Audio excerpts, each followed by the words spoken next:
Dear brothers and sisters, today we're addressing a pressing and deeply misunderstood topic: honor-based violence, including so-called honor killings. It's a sensitive issue, but one that must be tackled with clarity and truth. Together, we'll explore its roots, its cultural ties, and most importantly, what Islam has to say about it. The misconception of honor.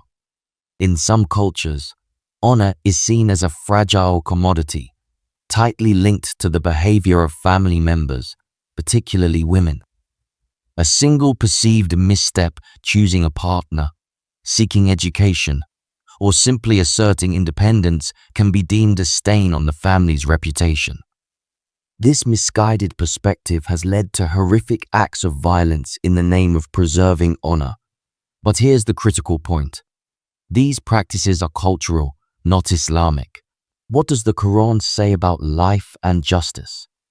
Islam holds the sanctity of life in the highest regard.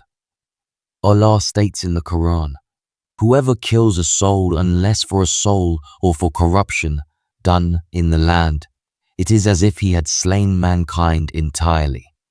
And whoever saves one, it is as if he had saved mankind entirely." Surah Al-Ma'idah 5:32. This verse is profound. It doesn't just forbid murder, it elevates the value of a single life to represent all of humanity. Can we then imagine that Islam, which places such immense weight on life, would condone honor-based violence? Absolutely not. In Islam, no human has the authority to take another's life outside the framework of justice, which is governed by divine law, not personal vendettas or cultural traditions. The Prophet Muhammad's example. The life of our beloved Prophet Muhammad offers a living example of justice, mercy, and the correct treatment of women. Let's reflect on a powerful incident. A woman from the noble Moxum tribe committed theft. Some companions suggested that her punishment be waived to avoid dishonoring her tribe. The Prophet responded decisively, "By Allah, even if Fatima, the daughter of Muhammad, were to steal, I would cut off her hand." Bukhari and Muslim. What does this tell us? Justice in Islam is blind to gender, status, or societal honor. It underscores that no cultural or familial honor can override the principles of justice and fairness. Cultural practices versus Islamic teachings. Let's be honest. Some acts of violence are wrongly justified in the name of religion. But upon closer inspection, these actions stem from cultural norms, not Islamic teachings. Islam came to eradicate such oppressive traditions. Consider the pre-Islamic practice of burying infant daughters alive to preserve tribal honor. Islam abolished this barbarity, condemning it in the Quran, and when the girl who was buried alive is asked for what sin she was killed. Surah At-Taqwa 81, 8-9. If Islam eradicated such practices 1400 years ago, why would it condone their modern counterparts? The truth is, it doesn't.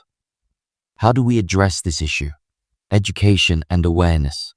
The first step is understanding the distinction between culture and religion.